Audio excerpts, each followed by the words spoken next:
pessoal, eu sou a professora Tatiana, orientadora educacional na rede municipal e estamos aqui mais uma vez para a gente conversar um pouquinho sobre a importância de nós qualificarmos essas interações entre o adulto e a criança e outras crianças nesse lugar que é a nossa casa, que agora com esse distanciamento social é o nosso lugar de investigação. Nós sabemos que essas interações acontecem o tempo todo, mas é muito importante que a gente consiga chegar até vocês de uma forma muito carinhosa e respeitosa para propor algumas sugestões, algumas alternativas para que nessas interações em casa, em família, aconteçam ricas aprendizagens. E a proposta é: o que estou sentindo agora? Para iniciar essa proposta, é importante que a gente crie esse contexto, né? Durante um tempo, as pessoas imaginavam que os comportamentos que nós tínhamos eram traços da personalidade. Eu sou parecido com alguém da família, é assim mesmo. E aí, com o passar do tempo, muitos estudos, neurológicos nos mostram que comportamentos estão associados a habilidades. Alguns falam habilidades socioemocionais, falam sobre inteligência emocional, alfabetização emocional. Por que é tão importante a gente conversar sobre isso? Porque trabalhar as emoções faz com que a gente tenha uma competência muito legal durante toda a nossa vida. E isso se inicia desde lá da primeira infância. E aí, para criar esse contexto da nossa fala, para que a gente comece a pensar um pouquinho sobre essas mudanças de comportamento, eu trouxe uma história bem rapidinha, que é uma história que foi escrita pela Sandra Branco. Essa história chama-se A Cidade dos Carregadores de Pedra. Esse daqui é o Pedrinho, que mora nessa cidade desde que ele nasceu. O Pedrinho, quando nasceu, ganhou uma pedrinha para carregar. E todas as pessoas dessa cidade também ganhavam as suas pedrinhas. Ninguém podia ficar sem a pedrinha. Era uma cidade muito bonita, a cidade dos carregadores de pedra. O Pedrinho gostava de ficar olhando a rua e cada pessoa que passava, carregava a sua pedrinha. Só que um dia aconteceu algo diferente. O Pedrinho andava pela rua carregando a sua pedrinha e ele viu alguém passando por ele sem uma pedrinha. Ele percebeu que essa pessoa andava de uma forma mais leve, que ela era assim diferente, ela não tinha pedra para carregar. E aí ele perguntou aqui, perguntou ali, ninguém sabia dar resposta para ele. E lá ia o Pedrinho carregando a sua pedra pela cidade, até que ele teve uma ideia. Vou procurar o senhor Pedroso, que é dono da pedreira. Então, o Pedrinho, junto com a sua pedrinha, foi procurar o senhor Pedroso. E ele falou: Senhor Pedroso, eu vi uma pessoa passando e não estava carregando uma pedrinha. O que será que está acontecendo? O senhor Pedroso até tentou falar para ele: olha, todas as pessoas quando nascem carregam as suas pedras, não tem como ser diferente. Mas de tanto o Pedrinho insistir, o senhor Pedroso falou para ele: olha, é o seguinte, quando a pessoa não quer mais carregar as suas pedras, ela pode deixar aqui comigo, aqui nessa pedreira. Pedrinho levou um susto, mas achou que a ideia era muito boa e aí entregou a pedra para que o seu Pedroso guardasse na pedreira. Quando o Pedrinho voltou à cidade, sem carregar a sua pedra, as pessoas começaram a ver que ele estava brincando melhor, que ele estava mais leve, que ele estava mais feliz. E assim, as pessoas também começaram a deixar as suas pedras na pedreira. E esse foi um grande aprendizado na cidade dos carregadores de pedra. Eu recontei essa história para que a gente comece a pensar um pouquinho sobre o quanto é importante nós refletirmos sobre os nossos sentimentos. E a proposta de hoje, o que estou sentindo agora, traz outros materiais também, materiais que a gente pode ter em casa. Esses materiais podem ser o papelão, pode ser um papel, esse aqui é um rolinho de papel higiênico, né? A gente pode usar, caso nós tenhamos em casa, o balão, e dentro desse balão, com o auxílio da criança, a gente pode colocar água, ou a gente pode colocar aquela farinhazinha que já não está dando para usar. Aqui a gente usou amido de milho, ó, mas a gente pode utilizar qualquer material que nós temos em casa. O que é interessante dessa proposta é que a gente consiga estimular a criança a expressar o que ela está sentindo, garantir que a criança se expresse e assim conheça os sentimentos que ela vive. Ah, então se eu não tiver o rolinho, a gente pode fazer num papel, a gente pode fazer em outro suporte, outro material. O importante é que a gente comece a nomear esses sentimentos e aos poucos a criança vai identificando, ó, se eu estou triste, se eu estou surpreso ou com medo, ou se eu estou feliz. E tudo isso vai acontecendo de uma forma brincante. A gente vai conversando sobre esses sentimentos e vai trocando essas vivências com a criança para que ela entenda que ela também pode, aos poucos, reconhecer aquilo que ela está sentindo. Os comportamentos, eles podem ser modificados porque quando a gente começa a compreender e a criança, com o nosso auxílio, com a nossa mediação, começa a perceber o que ela sente, a gente pode começar a conversar sobre as reações. Ah, você sentiu raiva. Tudo bem, não tem problema. As pessoas sentem raiva, mas qual que é a nossa reação quando a gente sente raiva?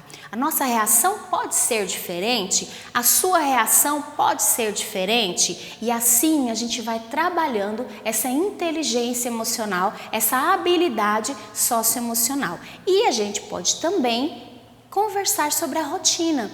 Se a gente perguntar para a criança: como você está se sentindo hoje? É uma pergunta ampla, né? Mas se a gente afunilar um pouco mais essa pergunta, como você se sente quando brinca sozinho? O que você sente quando tem que emprestar o seu brinquedo para o amigo, para o colega? O que você sente quando brinca com outras crianças? Ai, o que você sente estando longe do CMEI? Então são diálogos muito ricos, onde a gente promove essa troca muito significativa entre o adulto, o familiar, o responsável e a criança, bem como entre as outras crianças da casa, né? Então, investir na saúde emocional das nossas crianças é muito importante e nós estamos aqui para ajudar todos vocês.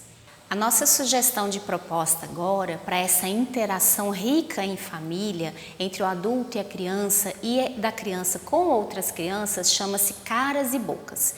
Nessa proposta, a gente vai trabalhar a imitação, a identificação, trabalhar essa verbalização dos sentimentos, as expressões faciais e conversar com a criança para que ela entenda que a nossa face assume diferentes expressões de acordo com cada contexto. Nessa proposta Caras e Bocas, a gente pode utilizar os materiais que nós temos em casa, preferencialmente se tivermos livros, revistas, para trabalhar o recorte, trabalhar o manuseio da tesoura, sempre tendo aquela interação, sem subestimar a capacidade da criança, que com certeza vai se sentir muito feliz e segura em manusear a tesoura, mas tendo, claro, todos esses cuidados. E também trabalhar que ela rasgue, que ela manuseie, folheie essas revistas e esses livros que podem ser rasgados, picotados ou recortados. E aí a gente pode trabalhar com a criança a identificação de diferentes expressões faciais, diferentes fisionomias, conversar, dialogar com a criança sobre as diferenças físicas entre as pessoas, porque a maior forma de nós trabalharmos o respeito não é falando sobre o respeito, mas é demonstrando respeito para com as pessoas, para com as diferenças entre as pessoas.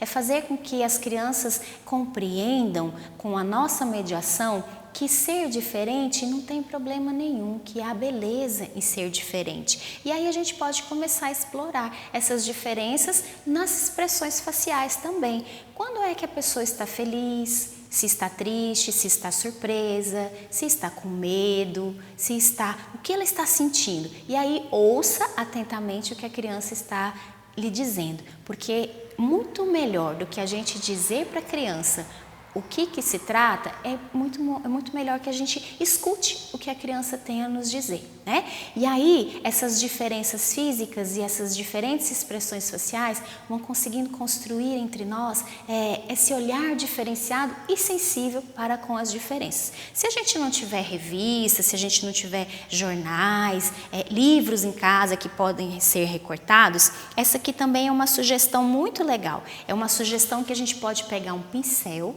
e a gente pode riscar. Tá vendo que aqui é uma embalagem? É uma embalagem de algo que a gente poderia jogar fora, mas aí a gente reutilizou, reciclou esse material e esse material a gente risca e a gente apaga. Então também é uma sugestão.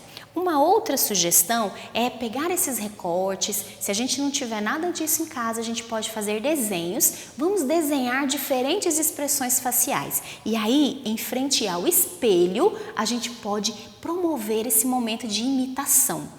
A criança vai imitar aquela expressão facial, imitar que está feliz, imitar que está triste, imitar surpresa, e aí ela vai compreendendo também as potencialidades do seu próprio corpo. Ela vai, por meio da imitação, compreendendo as diferentes formas de ocupar esse espaço em que a gente vive, né? Uma outra sugestão é que a gente conte historinhas curtas e no final dessa história curta, a criança identifique qual foi a reação. Por exemplo, olha, alguém estava soltando uma pipa e a pipa prendeu na árvore. Quando eu fui tirar a pipa da árvore, a pipa rasgou. Qual será que foi o sentimento que esse rapazinho teve? Será que ele ficou feliz porque a pipa rasgou?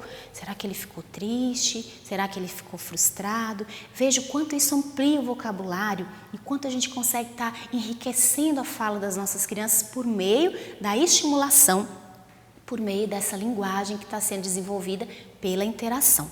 Uma outra sugestão é que a gente tenha um ambiente lá preparado e pode ser desenhado com algumas carinhas e cores diferentes. E isso se aplica a todas as nossas crianças, né? Principalmente nessa faixa etária de maternal 2, que as crianças estão descobrindo esse eu com tanta força. É por isso que elas têm dificuldade às vezes no compartilhar, dificuldade no ouvir o que o adulto está falando, porque ela está se constituindo. Este eu está chegando com muita força. Então, cabe a nós, adultos, enquanto pares que temos saberes diferentes, né? Cabe a nós mediarmos essas interações e conseguirmos, através dessa conversa, através dessa brincadeira, através dessa interação prazerosa, conseguirmos fazer com que as crianças comecem a compreender o que estão sentindo e tenham reações diferentes. Então, a saúde emocional das nossas crianças também depende do tipo de interação que a gente estabelece com elas. Então, são muitas ideias que a gente quer que chegue até vocês com muita segurança e logo, logo nós estaremos um pouco mais juntinhos. Entre as muitas aprendizagens com essas propostas, o que eu estou sentindo agora e caras e boca, destacamos algumas. Autonomia no brincar e nos cuidados de si, do outro e do ambiente. A percepção do próprio corpo, dos limites, habilidades, emoções e singularidades. Apropriação de gestos e movimentos nas brincadeiras. Expressão de ideias, sentimentos, vivências progressivamente. A percepção do efeito, a consequência das próprias ações e desenvolvimento da empatia. Comunicar-se no cotidiano, expressando desejos, necessidades, sentimentos e opiniões. Experimentação de uma diversidade de materiais plásticos, riscadores e suportes. Desenvolvimento das habilidades manuais, adquirindo controle para desenhar, pintar, rasgar, folhear, entre outros. E essas são as propostas, as nossas crianças do Maternal 2, para essas ricas interações que desenvolvem as habilidades socioemocionais. Continuem nos acompanhando na TV aberta, no canal 5.2, às terças e sextas, no período da manhã e da tarde, e também na ferramenta Palmas Homeschool. Até a próxima!